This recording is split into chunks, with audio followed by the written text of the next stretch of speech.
The old mill lake had been abandoned for nearly 20 years. Most people in Bryan County avoided it. The wooden mill beside the water leaned slightly to one side, its massive wheel frozen in place like a relic from another time. Thick trees surrounded the shoreline, and wild grass covered the narrow dirt road leading in. But to Ethan Walker, it looked peaceful. After spending 15 years working long construction contracts across 3 states, Ethan wanted quiet. No crowded neighborhoods. No constant noise. Just land, water, and somewhere he could finally breathe again. So when the old mill property went up for auction, Ethan bought it without hesitation. 42 acres, a private lake, an abandoned mill, and complete ownership rights. Or so he thought. The first sign of trouble appeared 3 days after he moved in. Ethan was repairing an old dock near the lake when 3 golf carts rolled down the dirt path without warning. Men and women wearing matching blue HOA polo shirts climbed out as if they owned the place. At the front stood a sharp-faced woman in sunglasses. "Excuse me," she said coldly. "Residents need access to the lake road immediately." Ethan rested his hammer on the dock railing. "Residents? The Briar Ridge HOA community," she replied. "This lake has been used by our neighborhood for years." Ethan glanced toward the trail they came from. "You mean trespassing?" The woman's expression darkened instantly. "My name is Patricia Holloway," she said. "I'm president of the HOA board." Ethan nodded once. "Good for you." Several residents exchanged uncomfortable looks. Patricia pointed toward the water. "Our residents fish here, kayak here. Families use this lake every summer."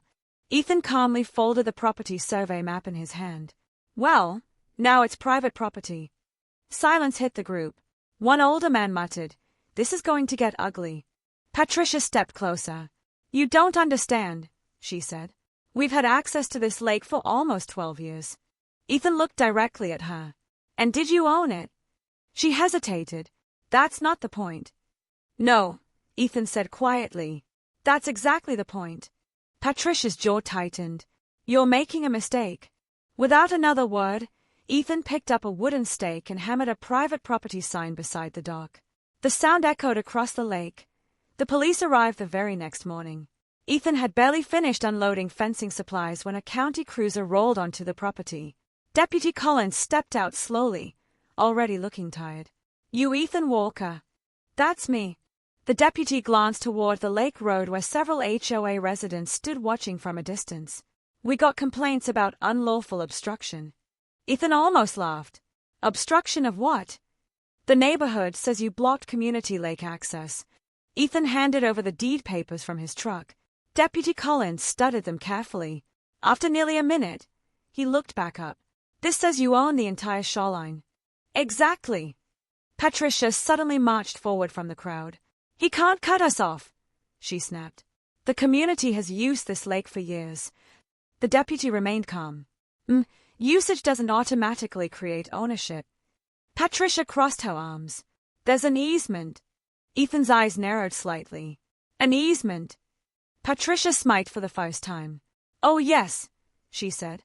"A permanent access easement." Several residents smiled behind her. Ethan stayed quiet, though his stomach tightened. If she was telling the truth, this could become complicated. Deputy Collins cleared his throat. "If there's a recorded easement, this becomes a civil matter." Patricia pointed at Ethan confidently. "So remove the berries." "Not until documentation is verified," the deputy replied. Patricia's face hardened instantly. Clearly, she expected the police to force Ethan into compliance immediately. Instead, Deputy Collins handed Ethan a card. "You may want to speak with a property attorney." After the cruiser left, Patricia walked closer again. "You should save yourself the embarrassment," she said quietly. "This neighborhood always gets what it wants." Ethan stared past her toward the old mill. For the first time since buying the property, he noticed something strange. A narrow gravel trail curved behind the mill toward the HOA subdivision. Fresh tire tracks covered it. Heavy traffic. Much heavier than casual visitors. And suddenly, Ethan realized something important. The HOA hadn't just been using the lake. They had been depending on it. That evening, Ethan visited the county records office. An elderly clerk named Margaret helped him search through decades of property filings. After 2 hours of dusty folders and faded maps, They finally found it. An easement agreement. Filed 11 years earlier. But something immediately caught Ethan's attention. The easement wasn't permanent. It was conditional. Margaret adjusted her glasses. "Well now," she murmured. "That's interesting." Ethan leaned closer.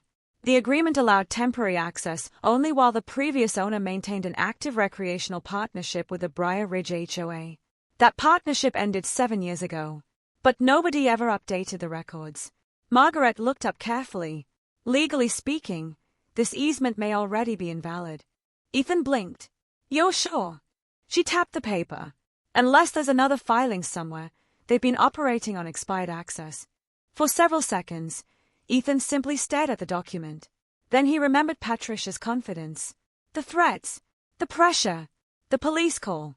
She either didn't know the easement had expired, or she hoped Ethan wouldn't discover it.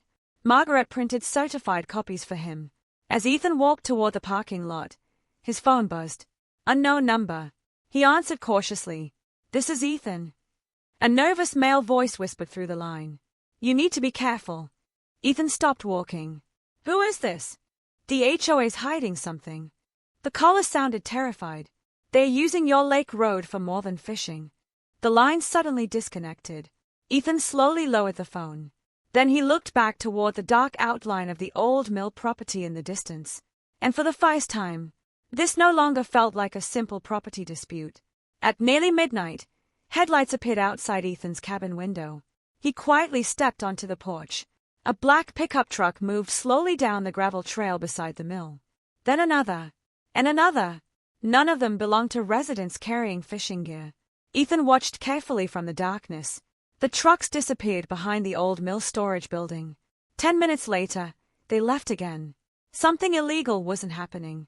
But something secret definitely was. The next morning, Ethan drove around the HOA subdivision. Briar Ridge looked polished on the surface. Perfect lawns. Decorative fountains. Expensive homes. But several residents looked nervous when they recognized his truck. One older woman finally approached him quietly near the mailbox station. "You're the new lake owner." Ethan nodded. She glanced around before lowering her voice. "Patricia's been using that back road for years." "For what?" The woman hesitated. "Private contractor deliveries. Landscaping equipment. Construction materials." Ethan frowned. "There's another entrance to the neighborhood." "Not for commercial vehicles," she whispered. "County restrictions limit heavy traffic through the main gate." Everything suddenly clicked into place. The HOA wasn't fighting for lake access because of recreation. They needed the road. Without it, expensive neighborhood construction projects would stop completely. Patricia had lied from the beginning. And Ethan finally understood why she looked panicked. That evening, another surprise arrived. An envelope was taped to his front door. Inside was a handwritten note. "Do not sign anything from the HOA. They know the easement expired." No name. No explanation. But Ethan realized one thing immediately. Someone inside Briar Ridge wanted Patricia exposed. 3 days later, Patricia announced an emergency HOA meeting. Nearly the entire subdivision attended. Ethan showed up too. The room went silent when he entered. Patricia stood at the front beside a projector screen displaying photos of the lake. "This man," she announced dramatically, "is threatening community traditions and property value stability." Several residents nodded nervously. Ethan stayed calm. Patricia continued. "He has illegally restricted neighborhood access." That's when Ethan stood up. "Interesting choice of words," he said quietly. The room shifted uncomfortably. Ethan held up certified county documents. The easement expired 7 years ago. Complete silence. Patricia's face lost color instantly. Several board members turned toward her in shock. "What?" one man whispered. Ethan placed copies onto a nearby table. "There is no permanent access agreement." Residents rushed forward reading the documents. Confusion spread rapidly through the room. An older resident looked directly at Patricia. "You told us the easement was protected forever." Patricia stammered slightly. "Well, technically." "No," Ethan interrupted calmly. "Not technically." The room erupted into arguments. People demanded answers. One resident shouted, "We spent HOA money maintaining that road." Another yelled, "You told us everything was legal." Patricia's control was slipping fast. Then Ethan delivered the final blow. "Effective immediately," he said. "Commercial access through my property is terminated." The room exploded, because suddenly everyone understood the real problem. Construction projects, pool renovations, landscaping contracts, everything depended on Ethan's road. And Patricia had gambled the entire neighborhood on an easement that no longer existed. Patricia didn't surrender quietly. Within days, Ethan began receiving anonymous complaints, noise violations, environmental inspections, fence permit reviews. County officials appeared repeatedly at his property. Most apologized before even stepping out of their trucks. One inspector finally admitted the truth. "We're being flooded with reports from Briar Ridge residents." Ethan wasn't surprised. But Patricia made one critical mistake. She pushed too hard. Late one afternoon, Ethan installed security cameras near the mill road. That same night, the cameras recorded Patricia herself entering the property illegally with 2 board members. They attempted to remove Ethan's locked access gate. The footage was crystal clear. The next morning, Ethan delivered copies directly to the sheriff's office. By sunset, word had spread through the entire subdivision. Patricia Holloway was now under investigation for trespassing and property interference. Residents who once supported her started avoiding eye contact. But the biggest shock came 2 days later. A contractor publicly revealed that Patricia had authorized over $180,000 in neighborhood projects based entirely on continued Lake Road access. Access she legally didn't have. And suddenly, Briar Ridge wasn't angry at Ethan anymore. They were furious at Patricia. While repairing part of the abandoned mill, Ethan discovered a locked basement room hidden beneath old wooden flooring. Inside were dusty filing cabinets and property records dating back decades. One document immediately caught his attention. A handwritten agreement from 1989. The original mill owner had specifically denied permanent HOA access rights during early subdivision negotiations. Why? Because the owner feared future overdevelopment near the lake. Ethan leaned back slowly.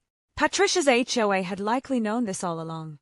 Then he found something even more shocking. Old maps showed a second access route the HOA could have built years earlier. But it would have cost them money.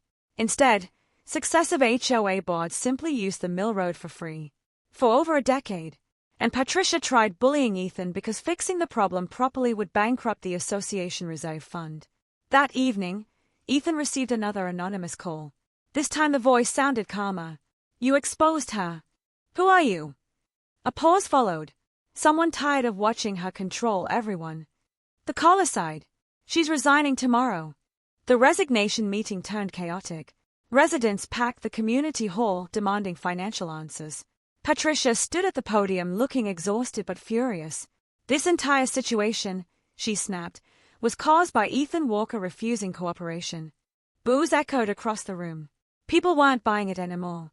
One homeowner stood up holding financial reports. "You spent thousands on attorneys without board approval." Another shouted, "You lied about the easement." Patricia's composure cracked. "You people enjoyed the lake for years," she yelled. "Now suddenly I'm the villain." Silence followed. Then an elderly resident answered softly, "No, Patricia. The problem is that you acted like someone else's property belonged to you." The room fell completely quiet. Patricia looked around realizing she had lost everyone. Without another word, she grabbed her papers and walked out. No applause, no sympathy, just silence. And as the doors closed behind her, Briar Ridge finally understood the cost of blind trust. A week later, Ethan received an unexpected visitor. The new interim HOA board president, Daniel Harper, arrived alone. No threats, no lawyers, no attitude. Daniel looked embarrassed. "I owe you an apology." Ethan listened quietly. Daniel explained the HOA's financial crisis. Without the mill road, contractors would charge enormous fees using alternate routes. The neighborhood reserve fund was collapsing. Then Daniel surprised him. "Would like to negotiate legally this time." Ethan crossed his arms. "I'm listening."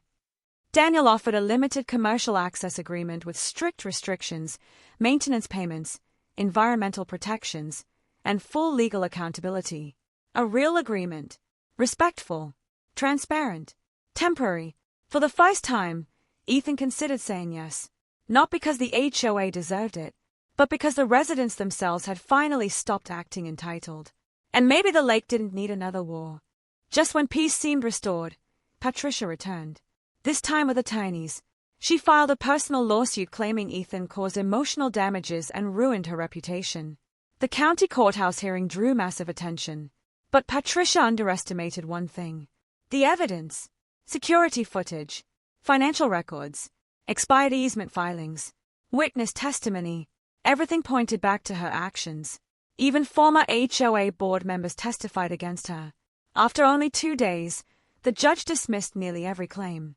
Then came the final embarrassment. Patricia was ordered to reimburse part of Ethan's legal expenses due to misleading filings.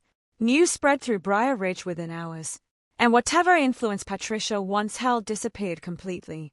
Summer arrived quietly over the old mill lake. The restored dock reflected across calm water while sunlight touched the trees surrounding the shoreline. Ethan sat near the edge of the pier watching children fish nearby during the community's first official lake festival. A legal agreement now protected both sides fairly. No threats, no secret access, no abuse of power, just respect. The old mill itself had become a local landmark again after residents helped restore part of its exterior. People who once argued now shared food, stories, and laughter near the water. As evening settled across the lake, Daniel walked over beside Ethan. "You know," he said, smiling slightly, "buying this place changed the whole neighborhood." Ethan looked toward the old mill wheel turning slowly for the first time in decades. "Maybe," he replied. Then he glanced across the peaceful shoreline where private property signs still stood proudly beside the road. Only now, people finally understood what those words actually meant.